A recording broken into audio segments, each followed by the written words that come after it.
Hey there everybody, Jason back again with another unboxing. Well, this one's not so much an unboxing as it is a Let's Play. So this is the Oregon Trail card game, as you can see, and it's just a nifty little box. Basically, it takes the Oregon Trail game that you might have remembered playing on old computers at like school or something like that and turns it into an actual card game. I played this a few times with some friends and it actually works surprisingly well. It took us maybe about like 10-15 minutes to actually learn the basic rules of the game, but once we actually got into it, gameplay moves very quickly, and we were able to get through a couple games in the space of about like 20 minutes. And it has just about as many ups and downs as you might imagine that the actual game itself has. So let's crack into this. When you go inside, I mean, basically you get the normal stuff that you get in most board games these days. You get an ad for another game, in this case the Carmen Sandiego Returns, which actually sounds pretty interesting. And then there is the instruction manual, which actually goes into depth. Yes, Oscar, I understand. It goes into depth about how to play the game, what everything actually means, and all that sort of jazz. And I'm just going to sit that off to the side beside me. And yeah, the actual card game itself. So I'm going to be playing through this game sort of in like a one-player mode, just to help sort of illustrate what's going on. But I'm sort of going to pretend that there's a few people here playing. And basically the game can be played, I believe, with, I think it's what, 2 to 6 players. So that's sort of why I'm pretending that there is another person here, because it'll just make things a little bit easier. I don't think that there's really any way to play this with just myself, but I think I'm going to do it with at least 2 people. So first off, we've got our nameplate, and so basically these are the names of the members of our party. We have 1 through 6 player named places, and then on the back we have 1 to 6 gravestones for said players if they were to die. So I'm just going to place that over here on the side. We have a marker with a little eraser tip for writing on that.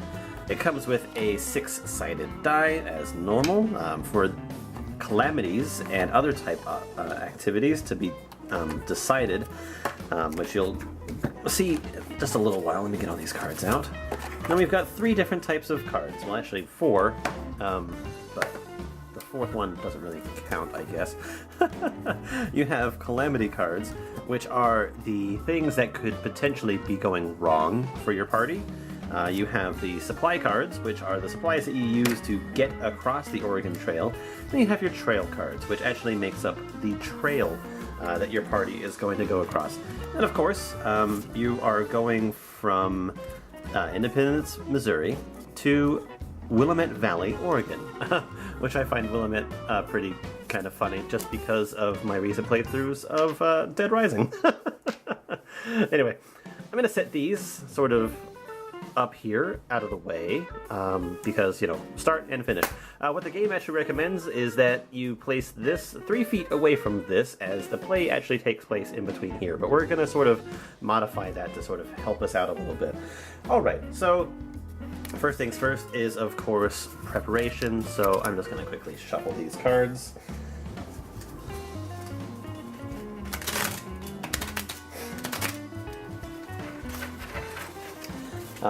I did enjoy playing this through with a few people for sure.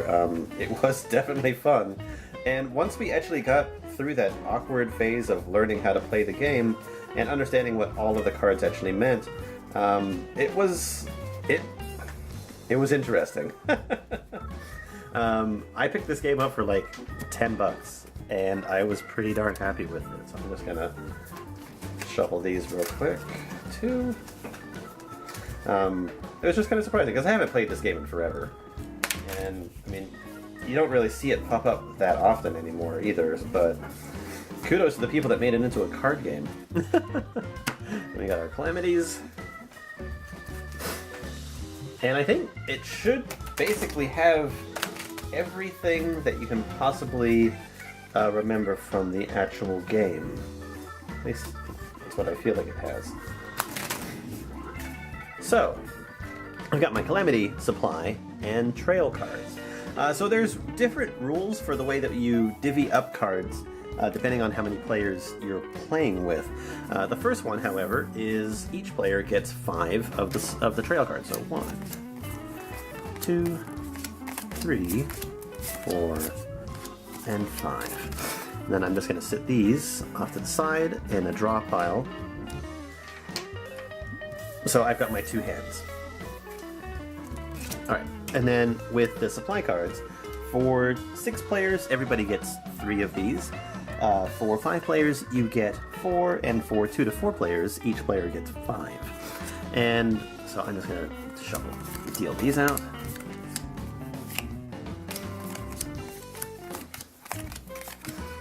Okay, so that gives me 5 of the cards each. And then the calamity pile sort of ends up being a draw pile right over here too. Okay, so the way that you use these like supply cards is the ones that aren't actually part of the gameplay get divvied up into different categories and basically becomes the store. And this is a place that you can visit when you like either you're trading your cards or you are in a town or in a fort or something like that. And basically you do have access to these. You just have rules for how you can actually get them. So I'm just going to place these down here at the bottom of the screen. There you go. Still visible. Alright, why don't I put my calamities over here? I'm going to put my things over here. Sorry, I'm just trying to find a nice place to put these so everything's sort of in view. Okay, so first off, we need names.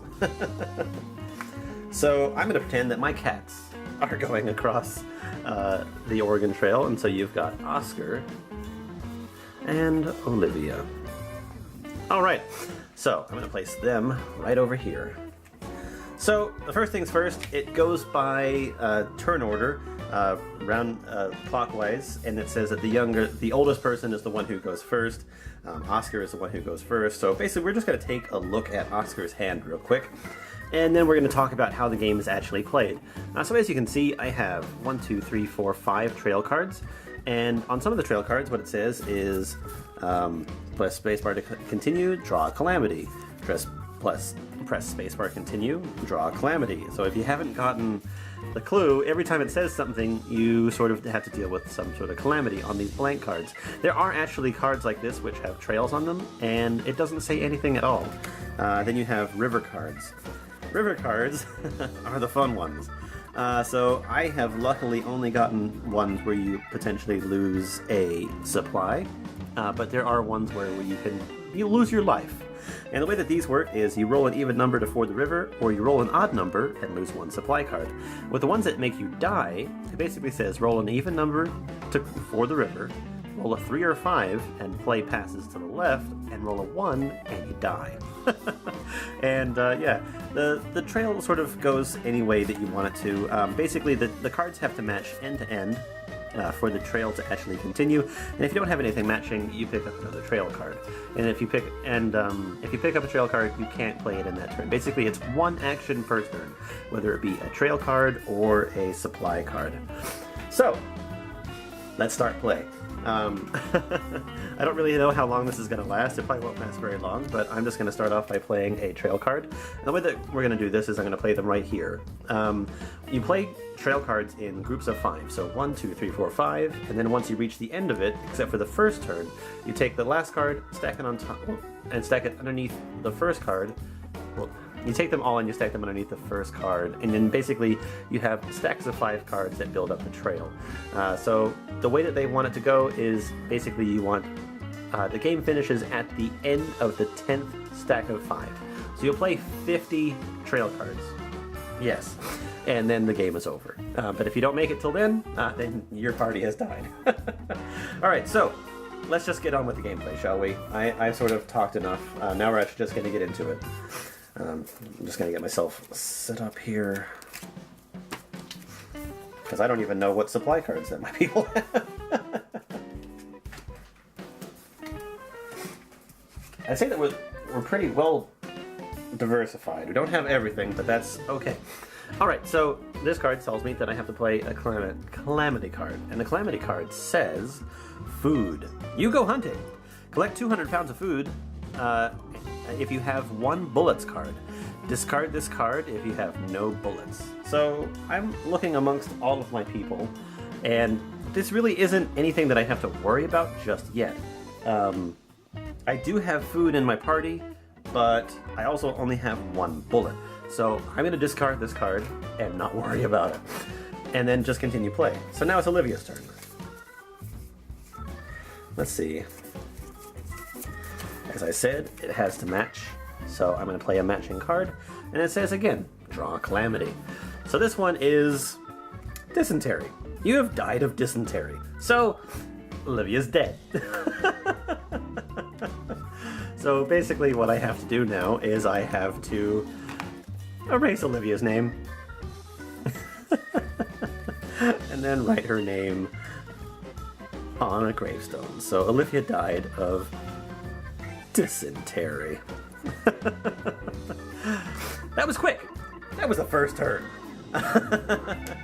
So basically, Olivia gets to put all of her trail cards back into the bottom of the trail card pile, and then she gets to give 2 of her supply cards to Oscar, and then the rest of them go back to the store.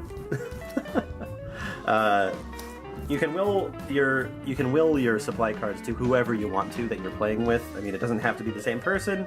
It can be 2 completely different people, but because there's only 1 other person playing, then that's her only choice. So, now we continue. So let's make it interesting, shall we? Here's a river. And Oscar's going to do this all by himself. So this is a roll an even number to ford the river, so I'm going to roll my dice, and it was a 1. So I lose a supply.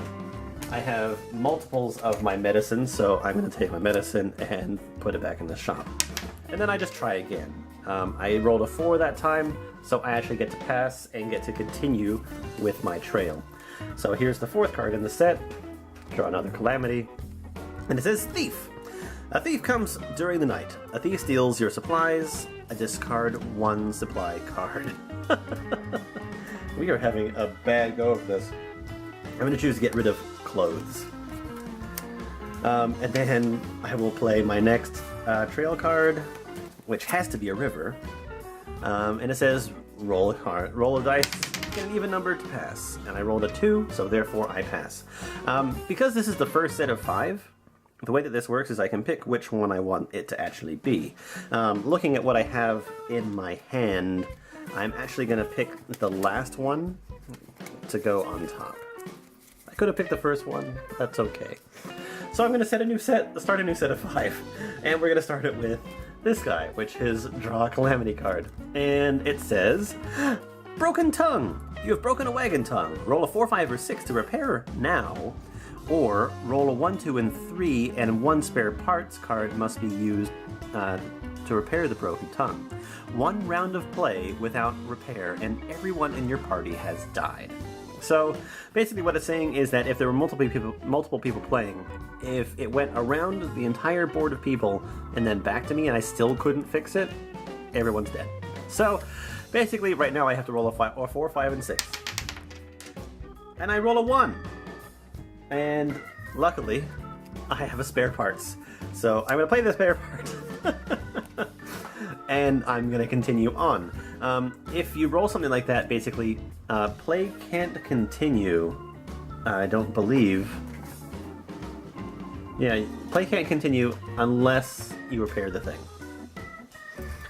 So, I drew a card, and I would normally have to wait a turn, but I obviously can't wait a turn because I'm the only one playing. So, I'm going to draw another card. Because I can't play that one either. And guess what? I can't play that one either. And then I draw another card, and I can't play that one either. And then I draw this card. It is a town. This is actually very good. So I'm going to play the town, and I have a rabbit town. Collect 1 supply card or remove 1 calamity from play, which is actually kind of nice. So I'm going to use this chance to pick up 1 more spare parts and put that off in my little inventory. Thankfully, because of a town being played, I can play whatever card that I want to. In this case, you would think that I was actually thinking about that. You think that I should play like one of these blank ones, but honestly, you want to save these. You want to save them until the very last minute if you possibly can. You never know how useful it'll be. So this is another one of those rivers where you have to roll an even number to ford it, or lose a supply. I rolled a 2, so therefore I actually made it by. Now, because I have a playable card, I'm going to have to play it. So I'm going to play that, and then nothing happens because it is completely blank. And then I can play this one, and it is again blank. So what I'll do is, for the remainder of the game, I have to take these and then stack them underneath the first card in the line. So there we go. 2 stacks. I am now 20% through this run, and not doing very well. Alright, so I'm going to draw another card and wait a turn, then I'm going to play it. This is another one that requires a Calamity card. So let's pick up that Calamity. And it says Starvation. Your food supplies are low and you are starving. Survive another day with 1 food card. 2 rounds of play without a food card and you have died of starvation. So this one basically remains in play in like my inventory. And basically I can survive 1 round without it, and then I can survive by the second time it comes around to me again. If no one has played food, which thankfully I do have, well, yeah, I've done it. But like, thankfully I have a food card, so I'm gonna move on, pick up another trail card, and it's another Calamity. Thankfully I can play it at least. And it says Dysentary. So there you go. Oscar gets his name removed from play and written on a gravestone.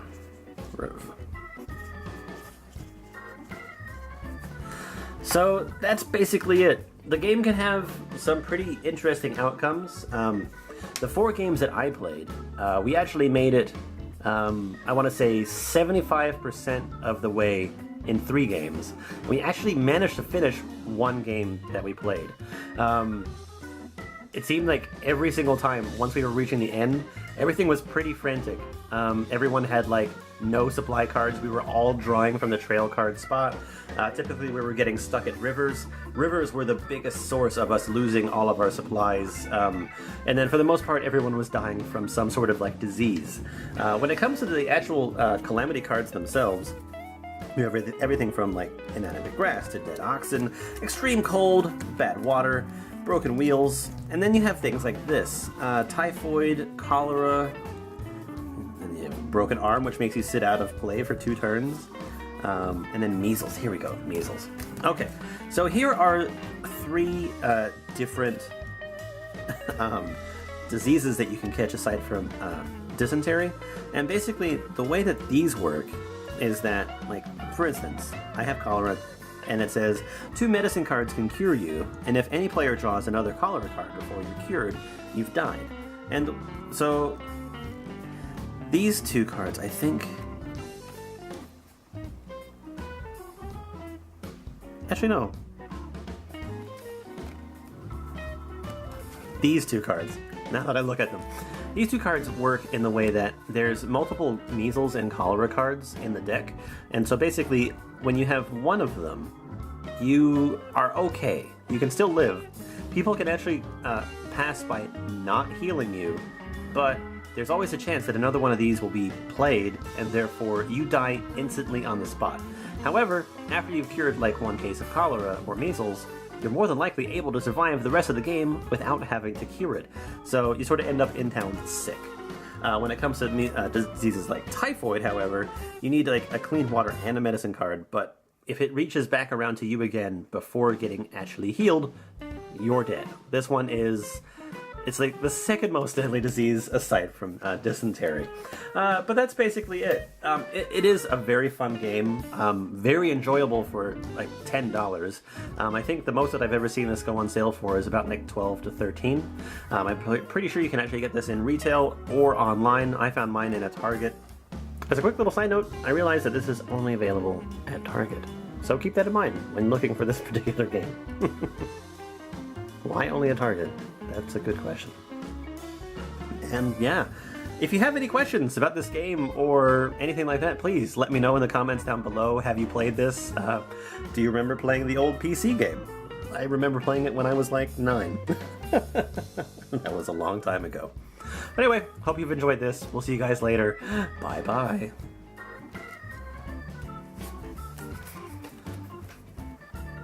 I don't know how both of you guys did it, but you both died of dysentery. I know, very, very sad.